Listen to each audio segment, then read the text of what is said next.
My breath was ragged, my skin still burning. I could still feel him, his hands, his breath, the way he tensed when I touched him. If we hadn't been interrupted, if we'd had just a little more time.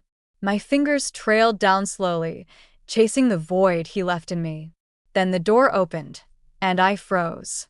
There he was, standing before me. Before we start, don't forget to like the video and subscribe.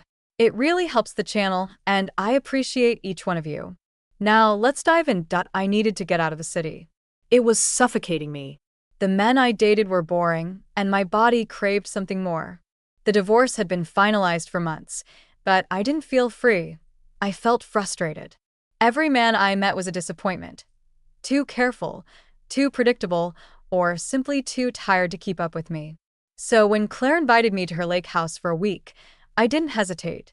"You need this," she said. "Fresh air, good wine, no distractions." She was right. I needed to escape. Only, I had no idea what was about to happen. The lake house smelled familiar. Wood, fresh linens, and a hint of vanilla candles. Warm and inviting. "Let me take your bag," Dylan said, reaching over his shoulder. His muscles flexed effortlessly, stronger than I remembered. "I didn't know you'd be here," I said, watching him carry my things upstairs. He turned slightly, a smirk playing at the corner of his lips. "I didn't know you cared." I expected small talk, maybe a distant hug, something to remind me he was still the boy I used to know. But this was no boy. Dinner was simple.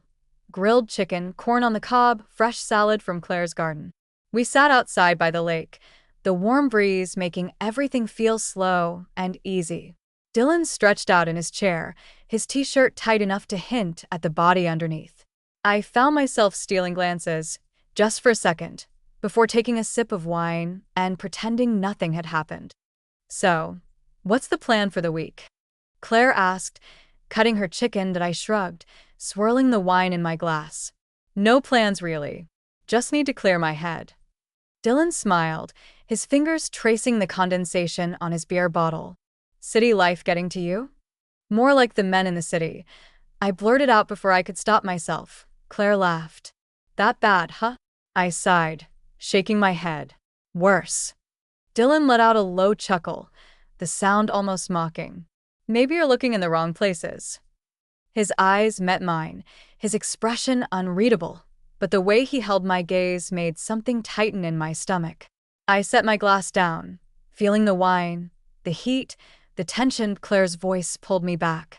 "Well, I'm glad you're here. Quiet nights and fresh air, just what you need." I forced a smile. "Exactly." But as Dylan leaned in, his gaze still on me, I knew I might be getting more than I bargained for. The wine warmed my body, my muscles relaxed, and my mind drifted to dangerous places. Dylan leaned against the railing, his t-shirt stretched over his broad shoulders, fingers idly spinning his beer bottle. Casual, confident. I shifted in my seat, pressing my legs together. God, it had been so long since I felt something like this. Something raw, something hungry. I smiled, raising my glass toward Claire. "If he weren't your son, I'd devour him." It was half a joke, but Claire's laughter quickly turned serious. "Don't even joke about that," she said, her expression hardening. I blinked, surprised. That was fast. She shook her head, taking a sip of her wine. "He's just a kid." Her words sent a slow pulse of heat through my body. He was anything but a kid. The sharp line of his jaw, the ease with which he moved. He was all man. And now that she'd told me not to, it was too late to turn back. The house was quiet, the last traces of wine still on my tongue, the air thick with something unspoken. Dylan sat close, his knee pressing against mine under the table, a silent challenge. His voice dropped, provocative. "She told you to behave, didn't she?" I smiled, dragging my nails softly down his arm.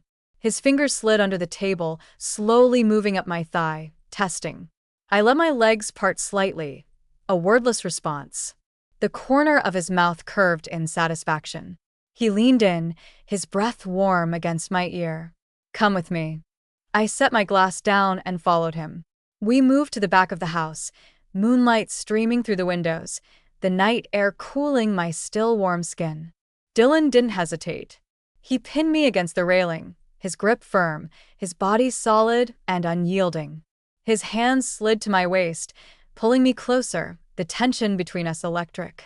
He waited just a second, just long enough to see if I'd pull away. I didn't. His lips brushed my jaw, a teasing caress, just enough to make my stomach tighten. I slid my hand down his abdomen, feeling the hard lines beneath his shirt. A sharp gasp escaped him as his hands gripped my hips, fingers digging into my skin, guiding me closer. I felt his heat, the way his body tensed under my touch, his breath shaky. A low sound escaped his throat, his grip tightening as I moved my hand lower, exploring, provoking. The door swung open with a loud, sharp gasp. Dylan froze against me, his hand still on my waist, my hand still wrapped around him. Claire's face paled, her eyes darting between us, horror reflected in her features. "Pack your bags," she said, her voice tight but controlled. "You're leaving in the morning." Silence. Dylan exhaled sharply through his nose, his jaw rigid. I held Claire's gaze, expecting fury, disgust, but I saw something else. Panic, as if she'd waited too long to stop this, as if a part of her knew it was already too late. The house was silent, but inside me, everything burned. I lay in bed, my skin hot against the sheets, my breath uneven. The night air filtered through the open window, but it did nothing to cool the heat pulsing within me. Every time I closed my eyes, I saw him, his hands on my body, his breath against my skin, the way he tensed under my touch before we were torn apart. I pressed my thighs together, but the need only grew more intense. I wanted him, needed him. My fingers trailed down my stomach, slowly, teasing, imagining how it would have felt if we hadn't been interrupted, if Claire hadn't walked in, if we'd had just one more minute to lose ourselves completely. A soft sigh escaped my lips as I touched myself, gently at first, barely a graze, but enough to make my body tremble. I closed my eyes, imagining his hands in place of mine, stronger, rougher, the way he would grip my thighs, spread them, take what we both wanted. A soft moan slipped from my lips as I increased the pace, chasing the pressure, the need twisting in my stomach. My other hand gripped the sheets, my body arching, my mind lost in the sensation of him. So close, and then the door opened. I froze, my breath catching in my throat. Dylan stepped in without hesitation, his silhouette cutting through the soft moonlight filtering through the window.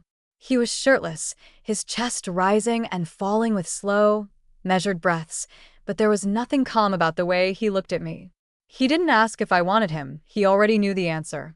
He was on top of me in an instant, his weight pressing me down, his breath hot against my neck, his hands roaming my body, hungry, rough, claiming me.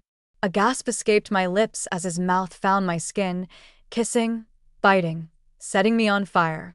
I arched beneath him, my fingers digging into his back, pulling him closer, needing all of him at once. His name escaped my lips, breathless, desperate, and that was enough to make something in him snap. He pinned my wrists above my head, his lips hovering over mine, his breath ragged. "You wanted this, didn't you?" His voice was a low growl. I didn't answer. I didn't need to. I lifted my hips, pressing against him, my body begging for more. His hands spread my thighs slowly, deliberately, my breath hitching as he took his time, teasing, exploring, making me beg without saying a word. And then, finally, he thrust into me, my head falling back, a sharp cry escaping my throat as he filled me, stretched me, awakening every nerve. He moved slowly at first, savoring how my body clung to him, how I arched against him, as if I'd been waiting for this my whole life.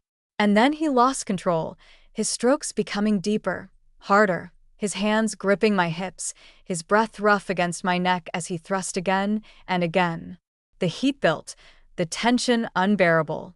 I dug my nails into his shoulders, wrapping my legs around his waist, urging him deeper, faster, harder. The air was thick with heat, the sound of our ragged breaths, the soft creaking of the bed, the raw need consuming us. Dylan's fingers tangled in my hair, his lips brushing my ear as he groaned, his body tensing, pushing harder, taking me to the edge, so close, too close. The pressure inside me coiled tight, ready to snap. "Dylan," I gasped, and that was enough. Pleasure exploded, sharp, overwhelming, unstoppable. My back arched as wave after wave crashed over me, my hips bucking against him as he came undone, a deep groan escaping his throat as he let go. The sun had barely risen when I closed the trunk of my car. The lake stretched out behind me, calm and unchanged, as if nothing had happened, as if I hadn't spent the night gasping against the sheets, clinging to Dylan's shoulders, feeling his body claim mine in a way I'd never forget. Claire didn't say another word to me after finding us. She didn't need to. The silence at breakfast, the tension in her jaw, the way she barely looked at me, it all said enough. I had lost a friend, but as I slid into the driver's seat, my body still pulsing, my lips tingling from his kisses, I knew I had gained something else, a memory, a secret. I glanced in the rearview mirror. Dylan leaned against the porch railing, a cup of coffee in hand, watching me leave. He didn't wave, didn't call out, just stood there with that smirk on his lips, knowing that this wasn't over. Some desires come with a price. But tell me, was it worth losing a friendship for this? Or are there lines that should never be crossed? Leave your thoughts in the comments. I want to know what you think. And if you liked this story, don't forget to like, subscribe, and turn on notifications. You won't want to miss what's coming next.